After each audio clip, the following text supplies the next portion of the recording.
మొదటి పేరేది అంటే కర్కోటకుణ్ణి తలుచుకోవాలి, కర్కోటకుడు పాము. రెండవది దమయంతిని తలుచుకోవాలి. 3 నలమహారాజు గారిని తలుచుకోవాలి. 4 ఋతుపర్ణుణ్ణి తలుచుకోవాలి. ఈ నలుగురిని ఎవరు తలుచుకుంటారో వాళ్ళ జోలికి కలిపురుషుడు రాడు.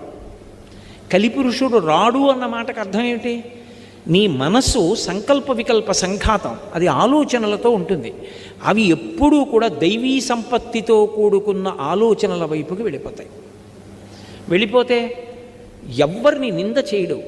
అందుకే మీకు నేను ఒక ఉదాహరణ చెప్తా చూడండి. నేను ఇందాక మీతో ఓ మాట అన్నాను, రాగము ద్వేషము అక్క చెల్లెళ్ళు, కోరిక ఎక్కడుంటుందో క్రోధం అక్కడ ఉంటుంది అని చెప్పాను. నాకు కోరిక ఉందనుకోండి, ఆ కోరిక తీరలేదనుకోండి, వెంటనే నేనేం చేస్తాను? నా కోరిక తీరకపోవడానికి వీడు కారకుడని ఎవడో ఒకడిని నేరస్తుణ్ణి చేసే ప్రయత్నం చేస్తాను.